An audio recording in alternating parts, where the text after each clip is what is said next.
Ma'asyiral muslimin yang dimuliakan Allah Subhanahu wa taala. Kita tahu bahwa Allah Subhanahu wa taala telah menciptakan makhluknya dengan berbagai macam jenis. Yang pertama kali Allah Subhanahu wa taala ciptakan adalah Arsyur Rahman, Arsy Allah Subhanahu wa taala. Dan itu makhluk yang paling besar yang pernah Allah ciptakan di alam semesta ini.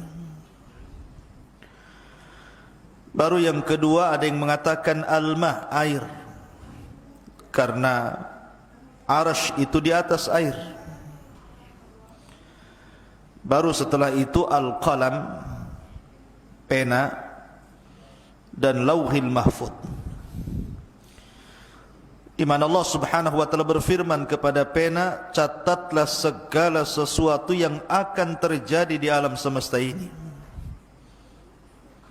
Maka pena pun kemudian mencatat di sebuah papan yang disebut dengan lauhil mahfud. Baru kemudian Allah Subhanahu wa taala menciptakan yang lainnya, sampai akhirnya Allah menciptakan langit dan bumi pada 6 hari. Allah berfirman dalam Al-Quran bahwa penciptaan langit dan bumi itu fi sittati ayyam, pada 6 hari. Ada yang mengatakan bahwa 6 hari itu pertama kali Allah Subhanahu wa taala ciptakan adalah bumi dulu selama 2 hari. Kemudian setelah itu Allah Subhanahu wa taala ciptakan langit selama 2 hari. Baru setelah itu Allah Subhanahu wa taala ciptakan segala yang berkaitan dengan fasilitas bumi selama 2 hari. Seperti Allah ciptakan gunung-gunung, kemudian lautan, sungai-sungai, pepohonan, dan begitu seterusnya, sampai akhirnya bumi ini lengkap dengan fasilitasnya. Baru kemudian ada yang mengatakan di akhir penciptaan bumi, karena Allah memulai penciptaan itu dimulai dari hari Ahad. Ahad, Senin, Selasa, Rabu, Kamis, Jumat. Berarti diakhiri dengan hari Jumat. Lah di ujung Jumat, sebelum maghrib mungkin bahasa kitanya, maka Allah Subhanahu wa taala menciptakan Adam alaihi salatu wassalam. Karena Adam itu diciptakan di hari Jumat, dimasukkan ke sorga juga hari Jumat, dan dikeluarkan dari sorga ke bumi juga hari Jumat. Dan pada hari Jumat pula kiamat dibangkitkan. Dan yang pertama kali dihancurkan adalah bumi, baru kemudian langit. Adapun makhluk yang berakal itu terbagi menjadi 3 kelompok. Pertama malaikat, yang kedua jin, dan yang manusia kita ini. Adapun malaikat, berdasarkan hadis yang sahih, khuliqatil malaikatu min nur, malaikat itu diciptakan dari cahaya. Adapun jin, khuliqatil jan mim marijim min nar, jin itu diciptakan dari ujung nyala api. Adapun manusia diciptakan dari tanah. Wa khuliqat Adam bima wusifa lakum. Yang ingin saya ceritakan pada malam hari ini adalah kisah seorang jin yang saleh, akan tetapi kemudian berakhir dengan kesesatan dan menyesatkan manusia. Bicara tentang jin, Jin ini sesuatu yang wajib diimani karena disebutkan dalam Al-Quran, bahkan ada satu surat namanya surah jin. Kemudian juga disebutkan di berbagai macam hadis Nabi SAW bagaimana jin-jin itu ada yang beriman kepada syariat Rasul, kemudian menyebarkan dakwah Rasul. Artinya bahwa keberadaan jin itu harus diimani, bahwa di sekitar kita ini ada jin. Lalu bagaimana sejarahnya? Adapun tentang sejarah bangsa jin, memang tidak ada hadis yang sharih yang menjelaskan tentang asal muasal jin itu. Akan tetapi banyak riwayat Israiliyat yang sebagiannya bersanad dan sebagiannya tidak bersanad. Tentu kita akan menceritakan sebagai pengetahuan, bukan untuk dijadikan sebuah sandaran.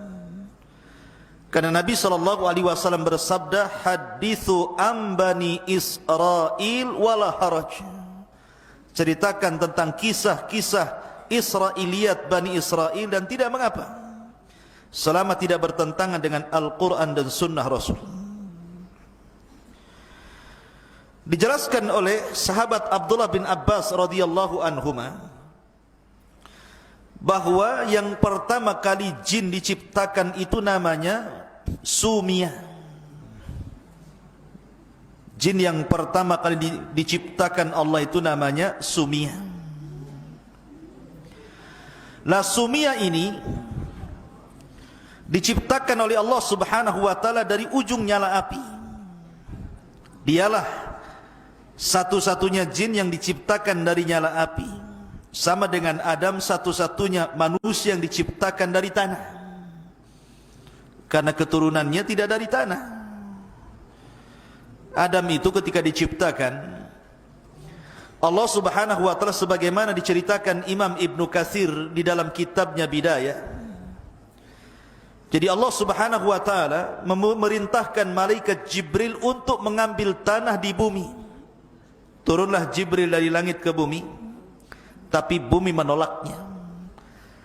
Bumi tidak mau ada satu tanah pun yang berkurang dari tempatnya. Maka Jibril pun naik kembali dan mengatakan kepada Allah bahwa bumi menolak. Kemudian Allah Subhanahu wa taala mengutus Mikail, juga bumi menolaknya. Sampai akhirnya Allah mengutus Malakul Maut. Kemudian bumi menolaknya, tapi Malakul Maut tidak mau kembali tanpa mengambil tanah yang diperintahkan Allah. Maka akhirnya Malakul Maut mengambil dari berbagai macam bentuk tanah yang ada di bumi. Ada yang berwarna hitam, ada yang berwarna putih, ada yang berwarna merah, macam-macam warna. Ada tanah yang keras, ada tanah yang liat, ada tanah yang mudah, ada yang tanah yang susah. Sehingga penciptaan dari berbagai macam bentuk tanah dan sifat-sifat tanah itulah yang membentuk karakter manusia. Makanya ada manusia itu kulitnya hitam. Mana yang kulitnya hitam di sini? Ah, itu dari tanah hitam tuh. Ya. Ada tanah, ada orang yang berkulit putih, mungkin dari tanah yang putih. Ada yang berkulit merah, mungkin juga dari tanah merah. Ada yang belang-belang, mungkin campuran. Ya. Kemudian juga sifat-sifatnya berbeda. Ada yang mungkin keras kepala, ada pemaaf, ada yang kadang keras, kadang pemaaf. Itu sesuai dengan karakter tanah itu. Baru kemudian tanah itu diangkat ke langit, baru dibentuk Adam alaihi salatu wassalam. Jadi satu-satunya manusia yang dibentuk dengan tanah itu hanya Adam saja. Asal penciptaan manusia dari tanah. Sama dengan jin. Bahwa jin itu yang diciptakan dari ujung nyala api itu hanya Sumia namanya. Itulah Abu Al-Jin namanya. Bapaknya jin namanya Sumia. Lah Sumia ini diciptakan oleh Allah Subhanahu wa taala 2000 tahun sebelum Adam diciptakan. bi alfai amin qabla khalqi Adam.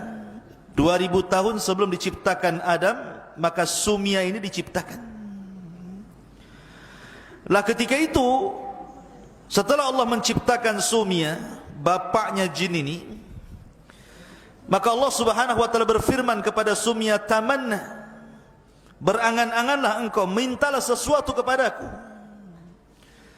Maka kata Sumia, bapak jin ini mengatakan, atamanna an nara wa la nura wa an naghiba fi thara wa an yasira kahlana syababan. Kata beliau, kata bapaknya jin ini, kami hanya mengharap kepadamu ya Rabb, agar kami bisa melihat dan tidak bisa dilihat. Makanya jin itu bisa melihat kita, tapi kita tidak bisa melihat jin. Allah mengatakan dalam Al-Quran,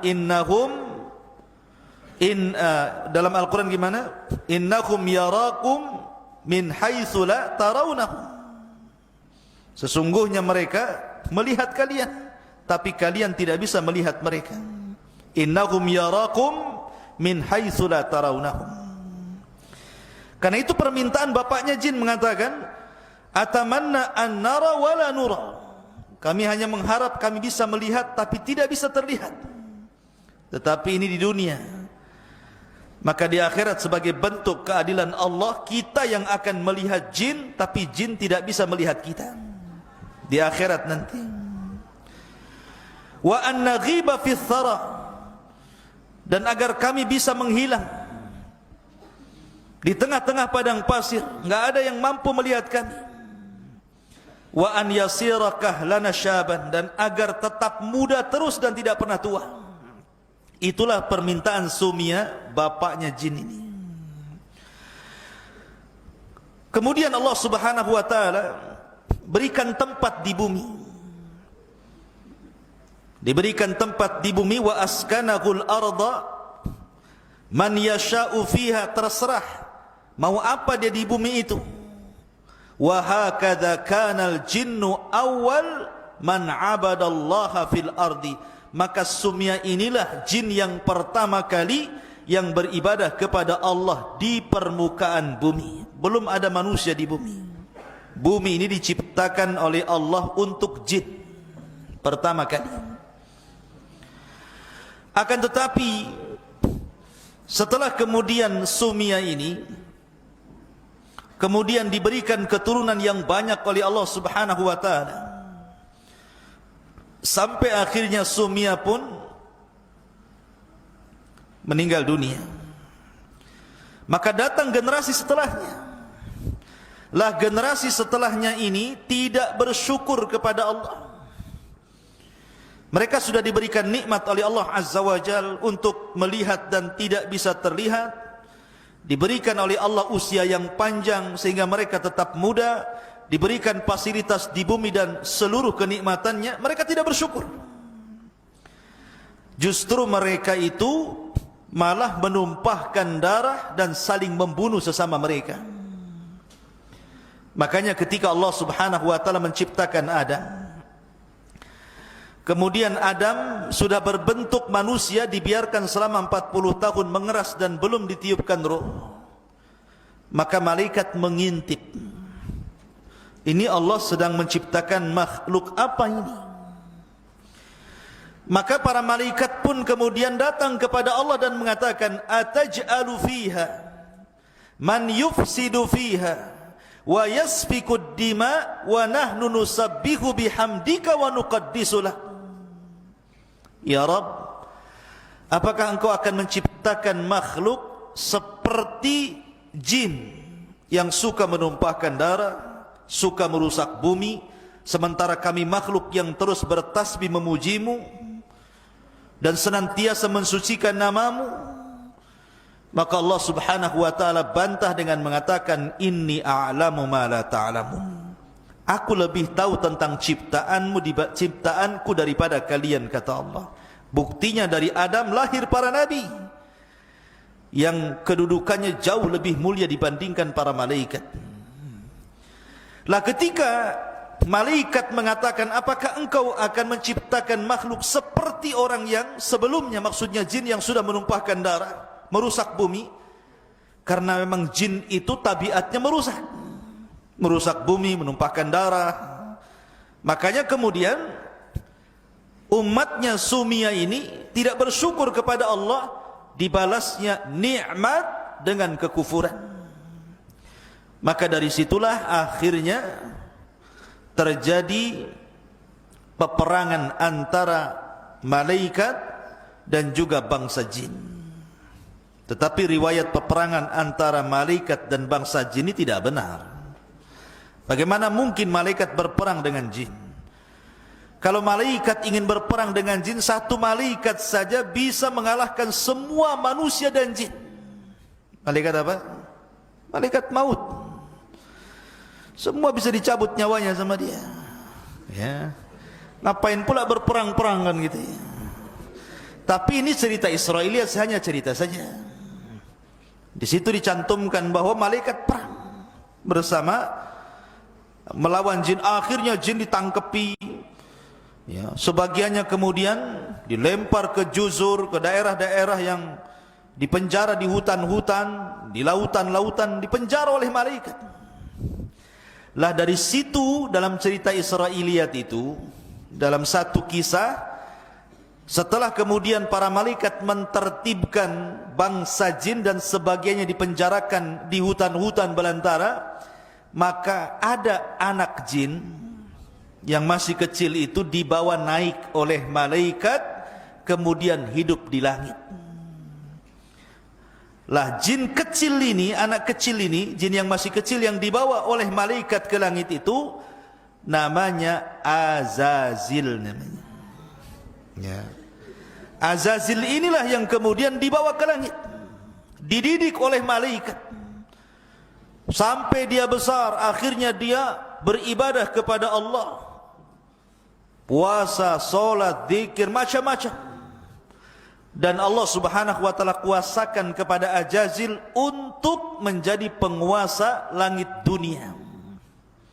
Jadi Azazil menjadi penguasa langit dunia, diserahkan kekuasaan langit dunia sama Azazil. Jadi inilah cerita yang kita akan kisahkan. Jin yang saleh tapi tersesat, dialah Azazil.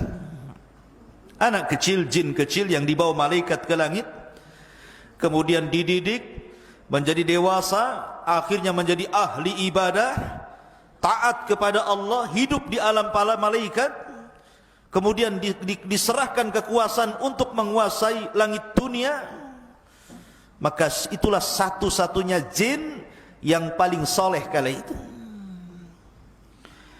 Ada juga yang mengatakan riwayat yang lain tentang Israiliyat, bahwa ketika Allah subhanahu wa ta'ala menciptakan jin, kemudian jin ini rusak betul, rusak luar biasa, suka menumpahkan darah. Maka Allah subhanahu wa ta'ala utus dari kalangan mereka seorang jin yang saleh, mungkin dari kalangan manusia itu seperti para nabi, namanya Azazil, dipilih oleh Allah untuk menjadi pembaharui bangsa jin, supaya mentertibkan bangsa jin, kemudian didukung oleh kekuatan para malaikat. Sama seperti Rasul dalam perang Badar dibantu oleh malaikat sehingga Allah menangkan peperangannya, ataupun dalam perang Khandaq seperti malaikat menolong Rasul di Khandaq, akhirnya dimenangkan peperangannya, dan perang-perang lainnya, dan berhasil kemudian memenjarakan jin-jin yang jahat. Dari sebab kegemilangan keberhasilan Azazil mentertibkan bangsa jin, sebagai bentuk kebaikannya Allah angkat Azazil dari bumi ke alam malaikat, bahkan menjadi khazanatul jannah, menjadi bendaharawan sorga yang memelihara sorga. Itu kisah Israiliyat sekali lagi ya. Seperti itu kisahnya. Lah setelah kemudian Azazil ini berada di alam malaikat, hidup bersama para malaikat, beribadah layaknya malaikat. Makanya kemudian ada khilaf di antara ulama, Azazil ini sendiri nama Israiliyat, tidak ada dalam Quran Sunnah. Tapi itulah jin yang paling soleh ketika itu. Sehingga para ulama mengatakan, apakah Ajazil ini, jin iblis ini, bagian daripada malaikat ataukah dia bagian daripada jin? Maka karena hidup di malaikat, di alam malaikat masalahnya. Tetapi ulama menguatkan bahwa Ajazil itu bukan malaikat, tetapi jin. Berdasarkan Al-Quran, Allah mengatakan, kana minal jinni fa fasaqa an amri rabbi. Ajazil itu bagian daripada jin yang berbuat fasik kepada perintah Allah. Singkat cerita bahwa Ajazil hidup dengan para malaikat, beribadah layaknya malaikat, menjadi jin yang paling soleh. Sampai pada waktunya Allah subhanahu wa ta'ala ingin menciptakan makhluk yang berbeda. Bukan malaikat, bukan juga jin, manusia. Maka Allah subhanahu wa ta'ala menciptakan manusia, kemudian disebut Adam. Kenapa Adam? Karena diciptakan dari adim. Adim itu tanah yang ada di bumi, maka makhluk itu disebut Adam alaihi salatu wassalam. Lah ketika Allah subhanahu wa ta'ala menciptakan Adam itu, Allah beri 4 kelebihan. Kenapa? Menghindari supaya jin jangan sombong. Ajazil itu jangan sampai sombong. Kelebihan pertama, Adam itu diciptakan oleh kedua tangan Allah. Khalaqtu biyadai, aku ciptakan Adam dengan tanganku. Yang kedua, wa nafakhtu min ruhi, yang meniupkan ruh ke jasad Adam Allah sendiri, bukan malaikat yang diutus untuk meniupkan ruh. Kemudian yang ketiga, asjadalahul malaikah, Allah perintahkan seluruh malaikat sujud kepada Adam. Dan tidak ada perintah Allah kepada para malaikat sujud kepada Ajazil. Kemudian yang keempat, Allah ajarkan pengetahuan dibandingkan yang lainnya. Wa 'allama Adamal asma'a kullaha. Allah ajarkan nama-nama segala sesuatu. Sebagian ahli tafsir mengatakan yang dimaksud nama-nama di sini artinya Adam diajarkan bahasa, seluruh bahasa yang akan diucapkan seluruh keturunannya. Di kita saja ada bahasa Padang. Kalau Adam hidup hari ini kemudian ke Padang, maka dia akan bahasa Padang. Ya, seperti itu. Ada bahasa Madura. Kalau Adam hidup hari ini kemudian ke Madura, dia akan pakai bahasa Madura. Ada bahasa Jawa. Kalau Adam kemudian ke Jawa, pasti dia akan bahasa Jawa. Piye kabare? Pakai bahasa Jawa kan itu. Atau ke Sunda, kumaha kabarna? Sararehat kan itu. Pasti akan bisa tuh. Ya. Dia kemana saja, bahasa yang diajarkan atau yang dikuasai keturunannya Adam itu tahu. Itu artinya Allah ajarkan nama-nama segala sesuatu, artinya Allah ajarkan seluruh bahasa yang akan diucapkan oleh kaumnya. Ke Cina pakai bahasa Cina. Seperti apa bahasa Cina itu? Kaipo. Bahasa kitanya kepo. Tahu kepo? Kepo itu kayak polisi, tukang tanya. Orang Cina bilang kaipo, pengen tahu urusan orang, ya kan? Jadi Adam itu kemana? Sebutkan ke Amerika, pasti bahasa Inggris dia ngomong. Semua bahasa, bahasa India bisa, semua bahasa bisa. Itulah kelebihan Adam, diberikan pengetahuan yang tidak diberikan kepada jin ataupun malaikat. Bahkan ketika Allah subhanahu wa ta'ala berfirman, ثُمَّ أَعْرَضَهُمْ عَلَى الْمَلَائِكَةِ فَقَالُوا أَنْبِئُونِي بِأَسْمَاءِ هَؤُلَاءِ إِنْ كُنْتُمْ صَادِقِينَ. Mereka mengatakan, قَالُوا سُبْحَانَكَ لَا عِلْمَ لَنَا إِلَّا مَا عَلَّمْتَنَا إِنَّكَ أَنْتَ الْعَلِيمُ الْحَكِيمُ. Malaikat nyerah, tidak sanggup. 4 keutamaan Adam inilah yang menjadikan Adam unggul di atas malaikat, bahkan di atas seluruh bangsa jin sekalipun. Tetapi walaupun Adam sudah jelas-jelas memiliki 4 keutamaan, tetap saja di sini ada ujian.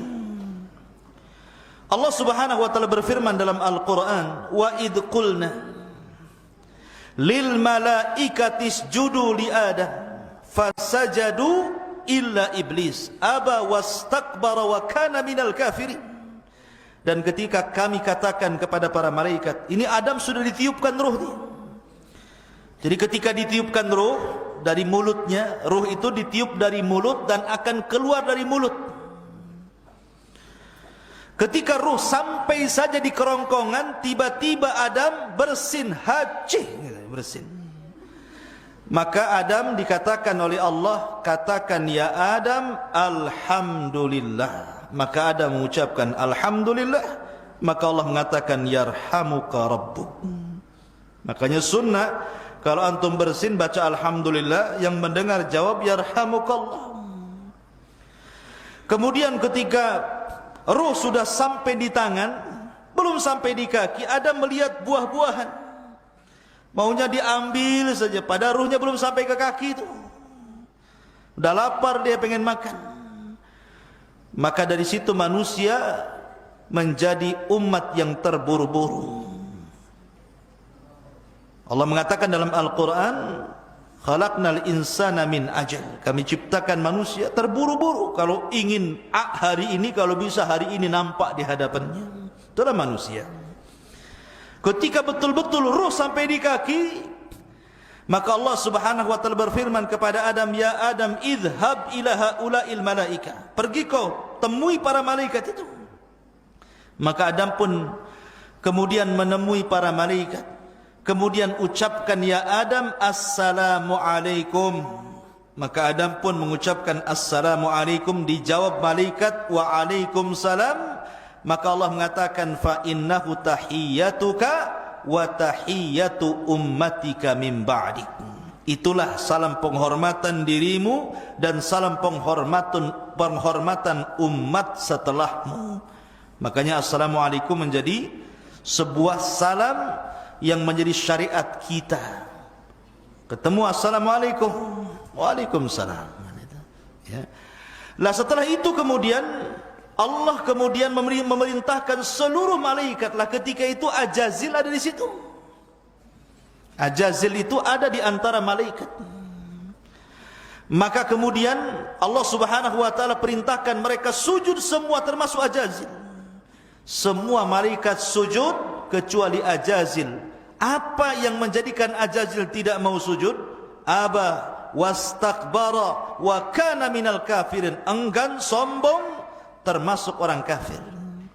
Kenapa bisa enggan dan sombong? Karena sebelumnya Ajazil ini, ketika Adam masih mengeras belum ditiupkan ruh, itu suka jalan-jalan nengok-nengok. Kadang dipegangnya patung Adam itu, masuk dari lubang telinga, keluar dari lubang hidung. Masuk dari lubang hidung, keluar dari lubang mulut. Kemudian ditepuk-tepuk, pula ada suara. Makanya Allah mengatakan min salsalin kal fakhar. Fakhar itu suara. Maka kemudian kata Ajazil, ini makhluk yang lemah ini, karena berongga masalahnya. Maka dia pun mengatakan di hadapan patung Adam yang belum ditiupkan roh, la in sullitu alayya la uhlikanna wa la in sullitu alayya la usiyanna. Kalau Allah serahkan makhluk ini kepadaku, ku buat dia hancur. Kalau Allah serahkan makhluk ini kepadaku, ku buat dia maksiat kepada Allah. Dari sini hasad muncul. Maka hasad itu penyakit pertama di bumi dan penyakit pertama di langit. Ini yang menjadikan aba wastakbara wa kana minal kafir, itu penyakit hasad iblis itu. Makanya dia enggan, dia sombong, akhirnya dia kufur. Padahal kurang apa coba, Ajazil itu hidup di alam malaikat, sudah dikasih nikmat yang banyak loh, kok bisa kufur dia? Masyarul muslimin yang dimuliakan Allah Azza wa Jalla, akhirnya Kemudian Ajazil pun ketika sudah enggan tidak mau sujud kepada Adam, maka akhirnya dia pun berusaha untuk menghilangkan nikmat yang Allah anugerahkan kepada Adam. Ketika ditanya oleh Allah, "Ma mana'aka alla tasjud lima khalaqtu biyadai?" Wahai iblis, wahai Ajazil, kenapa kau tidak mau sujud kepada makhluk yang kuciptakan dengan tanganku? Maka iblis mengatakan apa? Ajazil mengatakan apa? Ana khairum minhu, khalaqtani min nari wa khalaqtahu min tin. Saya lebih baik ya Rabb. Kau ciptakan dia dari tanah, aku ciptakan kau dari api. Ini kias fasid namanya, kias batil. Kenapa? Siapa bilang tanah lebih baik dibandingkan api, lebih baik dibandingkan tanah? Tanah itu lebih baik dibandingkan api. Dengan tanah bisa bangun rumah, dengan tanah bisa berkebun, dengan tanah bisa bercocok tanam, dengan tanah bisa beternak, macam-macam. Api bisa apa? Api itu hanya membakar saja, ngancurin orang, ngancurin rumah, ngancurin bangunan. Ini kias batil namanya. Ya. Maka yang pertama kali mengkias batil itu ya iblis ini. Lah dari situlah Allah kemudian melaknat Ajazil. Sejak dilaknat itulah dia menjadi iblis. Ya. Menjadi iblis. Lah akhirnya kemudian ketika Allah Subhanahu wa taala memasukkan Adam ke sorga, jadi ketika itu Adam tidur, setelah bangun kaget, kok ada cewek di sebelahnya. Ya kan? Akhirnya kemudian ditanya, "Man anti, siapa kamu?" Kata perempuan ini, "Ana Hawa, saya adalah Hawa. Saya diciptakan dari tulang rusukmu." Makanya Rasul mengatakan apa? Khuliqatil mar'atu min dila'in. Diciptakan perempuan itu dari tulang rusuk yang paling atas, yang paling bengkok. Kalau dipaksa diluruskan, patah dia. Kalau dibiarkan tetap bengkok, kata Rasul. Makanya nanti nih, antum kau keluar ke sini, kemudian menikah, dapat istri, kewajiban antum apa? Harus meluruskan. Harus meluruskan. Jangan suami ikut-ikut bengkok. Nanti suami bengkok namanya. Jadi ketika di sampingnya ada Hawa ini, maka Allah berfirman kepada Adam dan Hawa, "Uskun anta wa zaujukal jannah." Kalau gitu masuk kau ke dalam surga. Masuk kau ke dalam surga. Nikmati apa yang ada di surga itu. Di surga itu nikmat yang luar biasa. Mala ainun ra'at, kenikmatan tidak bisa dilihat mata. Wala udhunun sami'at, kenikmatan tidak bisa didengar telinga. Wala khatara ala qalbi bashar, kenikmatan yang terlintas dalam pikiran pun tidak bisa. Saking nikmatnya. Kurang apa nikmat surga itu?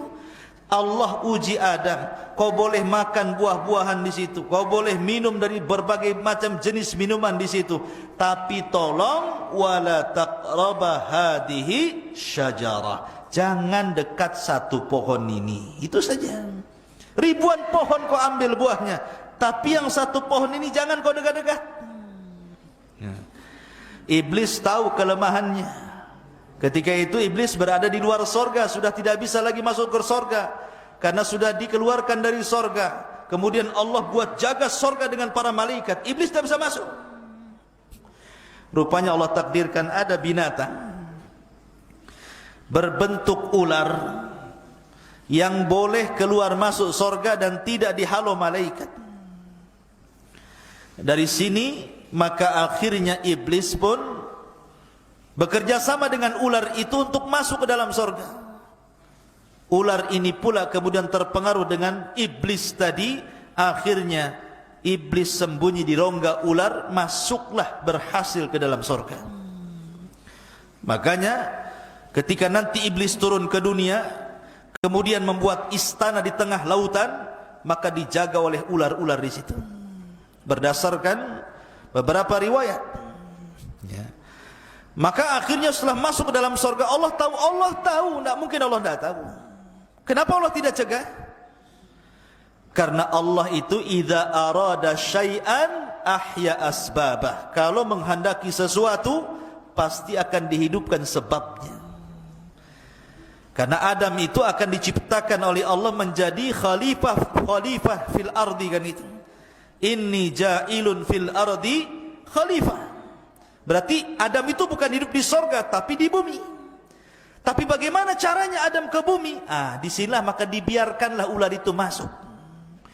Sesampainya kemudian di dalam sorga, akhirnya iblis ini berkongsi dengan ular. Mungkin bahasa kitanya, hei lar, gitu ya. Ular, kau kasih was-was lah si Hawa tuh, biar aku yang ngadepi Adam, katanya. Akhirnya kongsilah dua makhluk yang jahat ini. Ular memberi was-was kepada Hawa, kemudian iblis datang kepada Adam. Fawaswasa lahumas syaitan. Maka syaitan pun, iblis pun memberikan was-was kepada Hawa. Kemudian iblis datang kepada Adam, was-was tidak bisa. Akhirnya membuat cara lain. Dengan apa? Cara sumpah dusta. Wa qasamahuma inni lakuma laminan nasihin. Maka si iblis dan ular bersumpah kepada Adam dan Hawa bahwa mereka adalah orang yang ahli nasihat. Surga itu ala malaikat, ikhwan. Tidak mungkin ada orang bersumpah untuk sebuah kedustaan, karena belum pernah terjadi orang bersumpah untuk kedustaan, apalagi di langit, di alam malaikat, di surga lagi. Gak mungkin. Akhirnya kemudian Adam percaya saja. Ketika iblis mengatakan, ya Adam, demi Allah, sebenarnya Allah larang dekat-dekat pohon itu karena dua perkara. Antakuna malakaini au takuna minal khalidin. Agar Allah tidak jadikan kau malaikat atau kau jadi kekal di surga. Makanya Allah larang kau dekat-dekat, katanya. Karena melihat, tidak mungkin dia bersumpah kok dusta, gitu ya. Dari sinilah Adam terpengaruh dengan sumpah iblis. Didekati pohon itu, dimakanlah buah larangan itu. Tiba-tiba apa yang terjadi?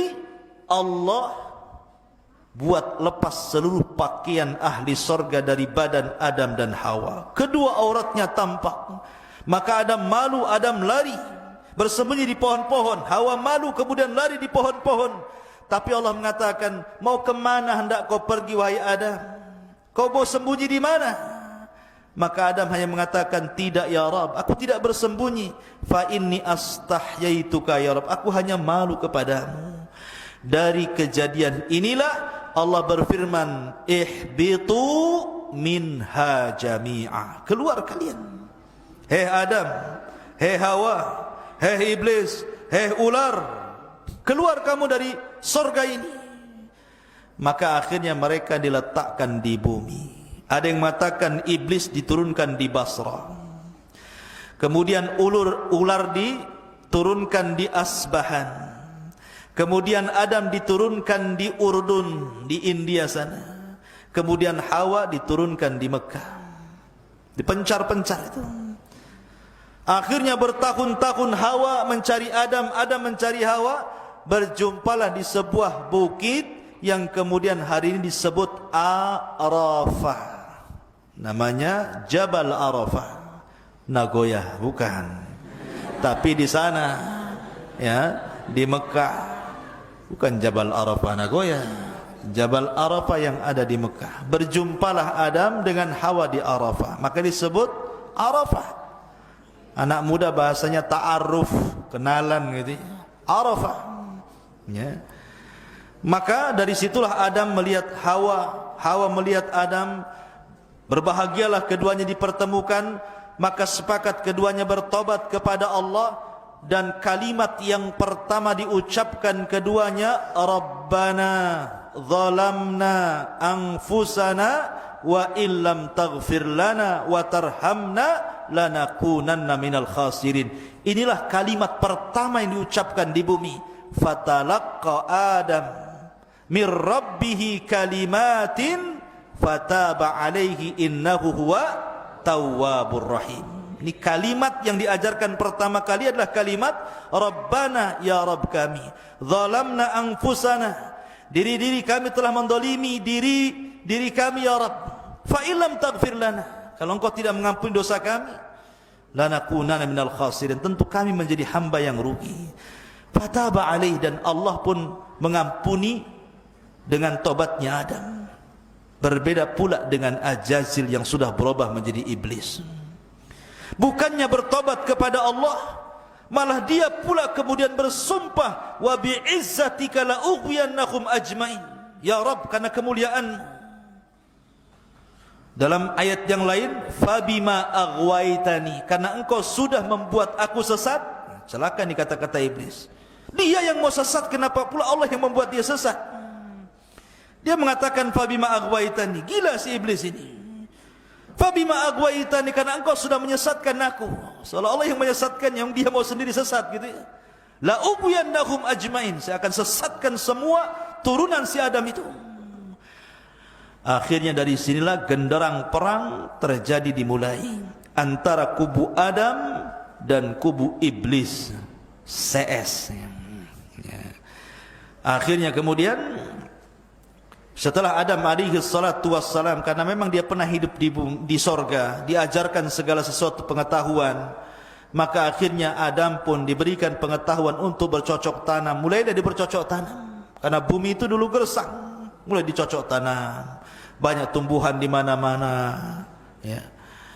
Kemudian iblis pun mulai menggoda Adam, tapi Adam tidak bisa tergoda. Hawa tidak bisa tergoda, karena duanya sudah bertobat, tidak mau lagi bermaksiat kepada Allah. Karena tidak bisa menggoda Adam, tidak bisa menggoda istrinya, akhirnya iblis menunggu-nunggu keturunannya. Ketika Hawa melahirkan 20 kali, sekali melahirkan selalu kembar, perempuan laki-laki, maka Adam punya anak sebanyak 40, 20 laki-laki, 20 perempuan. Coba 20 kali melahirkan, nasi kembar saja, satu kampung ya. Akhirnya kemudian yang paling besar namanya Qabil, ada juga adiknya Habil. Setelah kemudian keduanya dewasa, Allah berikan syariat supaya menikah, supaya memperbanyak keturunan, tapi dengan cara silang. Kembaran Habil menikah dengan Qabil, kembaran Qabil menikah dengan Habil. Rupanya iblis ada kesempatan, ini kesempatanku untuk menggoda turunan Adam. Datanglah dia kepada Qabil. Bil, kau tengok tuh kembaran si Habil tuh, cantik enggak? Kau tengok kembaranmu sendiri, cantik tak? Iya, cantik kembaranku, nampaknya dia kurang cantik. Mulai dikasih was-was di situ. Dari sini dia tolak dan mengatakan kepada ayahnya, wahai ayahanda, aku tidak mau menikah dengan kembarannya si Habil itu, saya mau menikah dengan kembaran saya sendiri. Adam itu bukan ayah diktator. Dia berdoa lagi kepada Allah Azza wa Jalla, bagaimana cara menyelesaikan pertikaian saudaranya ini. Dari sini Allah syariatkan apa? Disyariatkan untuk berkurban. Allah mengatakan, watslu alaihim naba abnai Adam bil haq idh qarraba qurbanan fatuqabbila min ahadihima wa lam yutaqabbal min al-akhar qala la aqtulannak qala innama yataqabbalu Allahu minal muttaqin.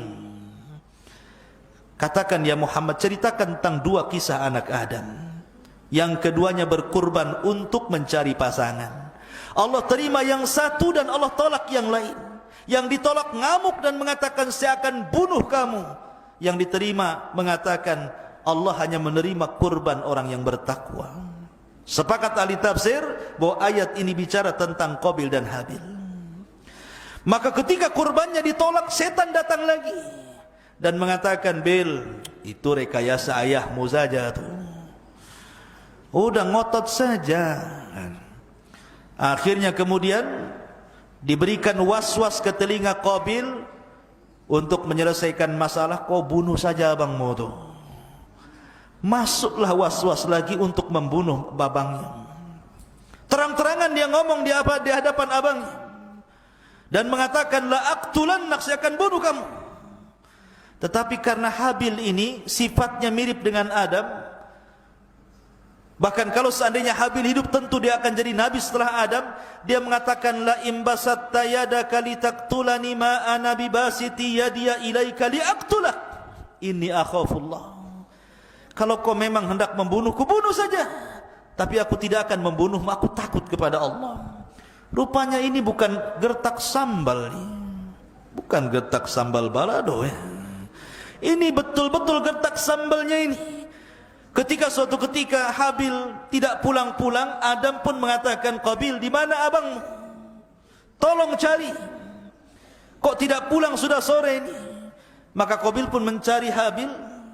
Rupanya dilihatnya abangnya sedang tertidur. Iblis datang lagi membisikkan, Bil, lihat abangmu sedang tidur, ambil batu, benturkan kepalanya dengan batu itu, biar dia mati.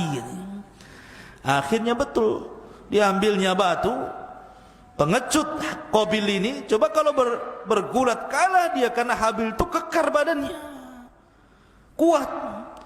Tapi sekuat-kuatnya orang kalau lagi tidur digempur kepalanya, mati juga kan itu. Akhirnya pas nengok dia lagi tidur, ambil batu, betul-betul dibenturkan kepalanya, matilah. Akhirnya sudah mati, bingung nih, gimana nih, karena belum pernah terjadi pembunuhan kecuali itu, dan belum ada syariat fardu kifayah, sehingga bingung nih si Qabil ini mau diapakan jasad ini, disembunyikan. Ada yang mengatakan bertahun-tahun, tapi jasad itu tidak habis dimakan tanah, sampai ketika Qabil ini melihat burung gagak yang berkelahi dengan saudaranya, kemudian meninggal salah satu gagaknya. Tiba-tiba gagak yang masih hidup mencungkil-cungkil tanah, tiba-tiba menguburkan. Dari situlah kemudian Qabil pun mengatakan, kenapa aku kalah dengan burung itu? Dari situlah kemudian dia kuburkan abangnya Habil. Sampai Adam mengetahui, sedihlah Adam.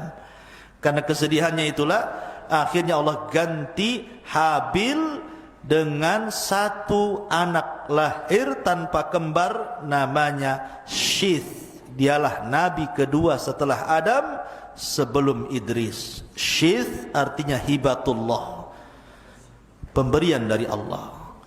Ma'asyiral muslimin, para santri ikhwan dan akhwat yang dimuliakan Allah, sedikit kembali, jangan terlalu jauh cerita masalah itu. Kita akan kembali kepada masalah, gimana ini kok ada TikTok pula di sini. Jadi kembali ke masalah jin tadi. Sedikit kita akan mengenal bangsa jin. Watafidin muliakan Allah subhanahu wa ta'ala. Kalau kita cerita tentang bangsa jin ini, jin itu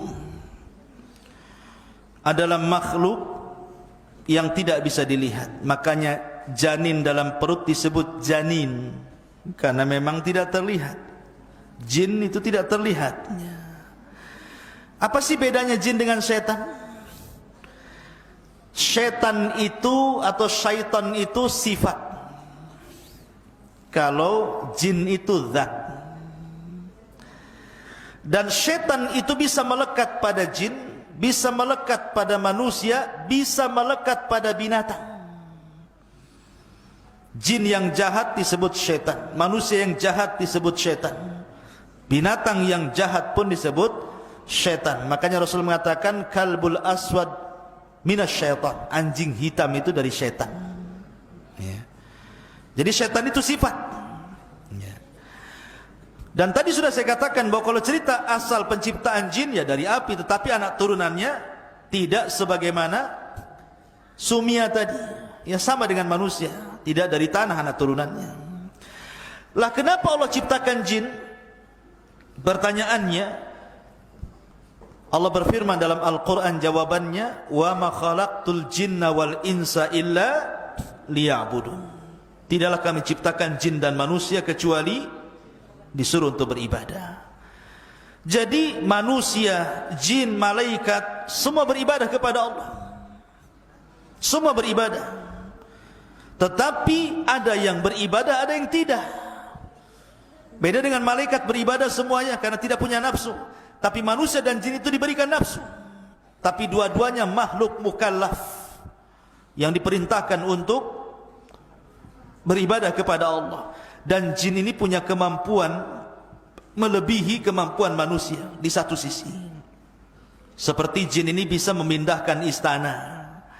Ingat ketika Nabi Sulaiman mendengar ada kerajaan dipimpin Ratu Balqis, dan Sulaiman ingin memindahkan kerajaan itu ke negerinya dari Yaman ke Palestina. Apa yang dikatakan Ifrit itu bawahannya iblis. Dia mengatakan, Sulaiman, aku akan pindahkan istana itu sebelum kau berdiri dari tempat duduk, qabla an taquma min maqamik. Ya, ini kemampuan jin bisa memindahkan istana. Kalau hanya nyolong uang di celengan lebih mudah bagi jin. Ya, kalau antum hilang uang di lemari berarti ada jin yang ngambil. Jin dari manusia. Ya. Jadi jin itu bisa ngambil dari memindahkan barang. Nah, itu jin. Ya. Maka antum jangan jadi jin suka mindah-mindahin uang dari lemari kawannya. Ya, kalau dipindahin, kalau diambil kan masalah. Lebih jin dibandingkan jin jadinya. Ya. Jadi dia memiliki kekuatan luar biasa. Kemudian juga bisa tasyakul. Tasyakul itu bisa beralih rupa. Jin itu bisa menjadi manusia.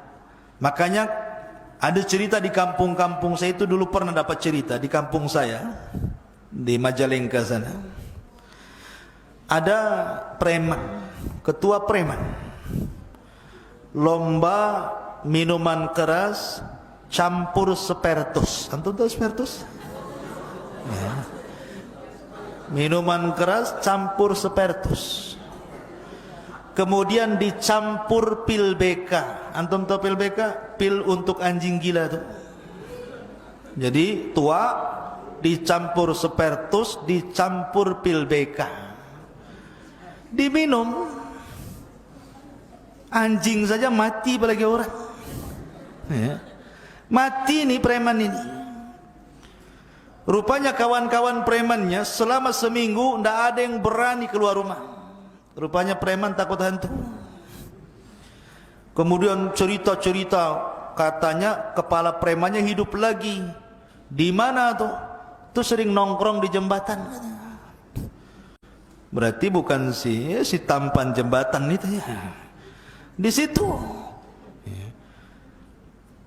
Lah sekarang pertanyaannya, mungkinkah orang yang sudah mati hidup lagi? Kita katakan tidak mungkin, mustahil. Tetapi pertanyaan, siapa yang nongkrong di jembatan itu? Maka sebagian para ulama, boleh jadi itu jin korin namanya. Setiap manusia itu ada korin. Ada korin dari malaikat, ada korin dari jin. Lah jin korin itulah yang terkadang tasyakul orang yang sudah mati, karena dia kawan orang ini sebelum matinya, jadi dia bisa tasyakul persis wajahnya seperti dia untuk menakut-nakuti manusia. Jadi jin itu bisa tasyakul, bisa berbentuk anjing, terkadang tasyakul seperti anjing hitam, terkadang juga berbentuk seperti kucing hitam, terkadang seperti gagak, terkadang seperti keledai, terkadang seperti kuda, macam-macam. Ya, karena Rasul mengatakan anjing hitam dari setan, bukan berarti semua anjing hitam setan, bukan. Terkadang keumuman jin itu suka dengan anjing hitam, maka kalau berbentuk anjing hitam, bisa saja itu jelmaan jin atau ya anjing kan gitu. Intinya bahwa jin itu bisa tasyakul seperti itu. Makanya kalau ada ular di rumah, atau umpamanya ada ular masuk pesantren antumnya, itu jangan langsung dibunuh. Ada cerita di zaman Rasul. Ketika perang Khandaq, para sahabat itu kan gali parit, menggali parit. Jadi mereka meninggalkan istri-istri mereka di rumah. Tetapi Nabi SAW disuruh membekali istri-istrinya dengan senjata. Dikhawatirkan ada serangan, karena dalam perang Khandaq itu kaum muslimin dikepung dari berbagai macam penjuru. Makanya Al-Quran menyebut dengan perang Ahzab. Ahzab itu kelompok-kelompok, karena kaum muslimin dikepung oleh musyrik Arab, Yahudi, munafik. Pokoknya ketakutan luar biasa.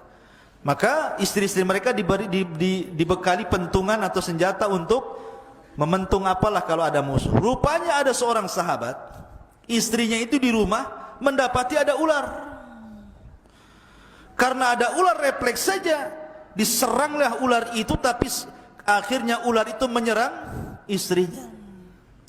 Datang suaminya setelah menggali Khandaq, dibunuhlah ular itu. Tetapi istrinya karena sudah terkena gigit, mati pula istrinya, ular itu pun mati. Dua-duanya mati. Maka sahabat ini lapor kepada Rasul tentang kejadian itu. Maka Rasul mengatakan, inna fil madinati jinnun. Di Madinah ini ada jin. Ada jin muslim yang hidup di rumah-rumah kalian. Terkadang mereka tersakul seperti ular. Kalau mendapati ular di rumah kalian, jangan dibunuh dulu, tetapi katakan kepada dia, wahai ular, kalau engkau memang seorang muslim, jin yang muslim, bertakwalah kepada Allah, keluar kau dari sini. Sambil buka pintu. Ya, kalau suruh keluar, pintulah ditutup, mau keluar dari mana? Kan itu. Nggak mau keluar juga. Ngomong lagi, kalau kau jin yang muslim, keluar. Bertakwalah kau kepada Allah, sampai 3 kali. Kalau ular itu nyumpet aja di pojok, sudah dibilang berkali-kali, diajak ngomong pun tak mau, maka berarti bukan jelmaan jin, memang ular beneran. Kalau seperti itu kata Rasul, boleh menghalau atau membunuhnya, tetapi setelah mengucapkan 3 kali ta'awud, a'udzubillahi minasyaitonir rajim, a'udzubillahi minasyaitonir rajim, a'udzubillahi minasyaitonir rajim, baru antum boleh bunuh dia. Jadi sebelumnya dihalau dulu. Ya, karena bisa jadi itu adalah jin muslim. Kalau jin muslim saudara kita dari kalangan jin, kita tidak boleh mengganggu mereka sebagaimana mereka tidak boleh mengganggu kita. Ya. Maka kehidupan jin bisa tasyakul dia. Dan jin juga sama dengan manusia, mereka makan. Bahkan terkadang makan pula sama antum. Karena kalau antum ketika makan tidak baca basmalah, berarti hakikatnya antum sedang makan sama setan di samping antum. Cuman nggak nampak saja. Kalau nampak antum pergilah kan. Oh ada setan, malah dikasih, ambil aja kan begitu ya. Ketakutan kan. Tidak kelihatan dia sedang makan dengan kita. Akhirnya nggak berkah yang kita makan. Makanya kalau makan baca basmalah. Kalau pakai pakaian baju pakai basmalah, supaya ketika terbuka auratnya jin tidak bisa melihat kita. Tapi ketika pakai baju tidak baca basmalah, ketika terbuka auratnya ganti baju, mereka senang melihat live namanya, melihat langsung gitu ya. Nah, masalah ini ya. Atau masuk kamar mandi. Kamar mandi itu tempat yang menakutkan ikhwah. Makanya Rasul mengatakan, katakan Allahumma inni a'udzubika minal khubthi wal khaba'ith. Ya Allah, aku berlindung kepadamu dari setan laki-laki dan setan perempuan. Artinya jin itu sama dengan manusia, ada laki-laki, ada perempuan. Ustaz yang masuk ini banci nih. Ini siapa yang goda dia nih? Ya mungkin juga ada jin banci juga kan gitu.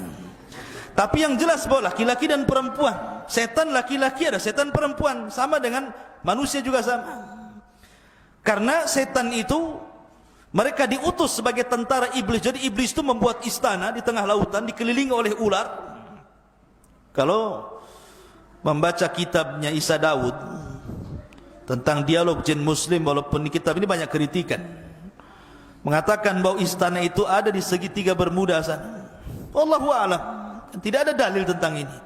Rasul hanya mengatakan bahwa istananya iblis itu di tengah lautan, sebagaimana perkataan Ibnu Sayyad atau Saf yang disangka Dajjal oleh Nabi SAW.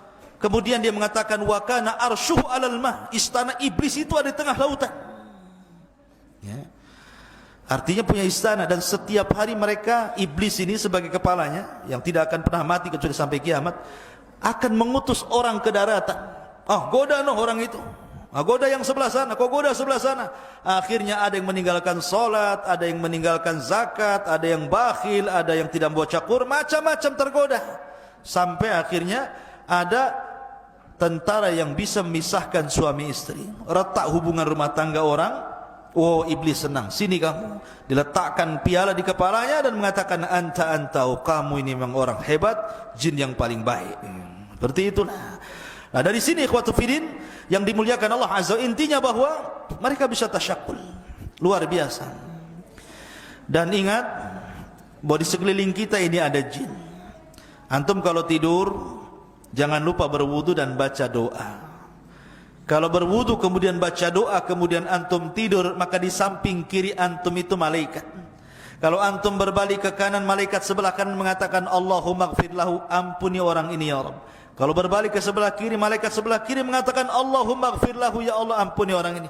Tapi antum sudah tidak wudu, tidak baca doa, main ambil selimut kemudian ngorok, dipastikan antum diganggu setan. Ya, nanti dimimpikan ketemu genderuwo lah di dalam mimpinya. Ya, jatuh dari langit, tahu-tahu jatuh dari ranjang, kan gitu ya. Siapa tahu kan itu. Nah, tetapi kalau antum mimpi buruk, kata Rasul, suruh ta'awud. Kalau antum mimpi buruk nih, bangun tengah malam, langsung a'udzubillahi minasyaitonirrajim. A'udzubillahi minasyaitonirrajim. A'udzubillahi minasyaitonirrajim. Ludah ke arah kiri 3 kali. Ya. Kemudian antum jangan posisinya diganti. Pamannya ranjang tadinya kepalanya di sini, antum pindahkan kepalanya di sini. Supaya jangan terulang lagi, nyambung pula mimpinya jadi 2 episode, ya kan? Jadi itu penting. Nah, ini diantara pembahasan di malam hari ini, mudah-mudahan ada manfaatnya. Ada pertanyaan dari luar?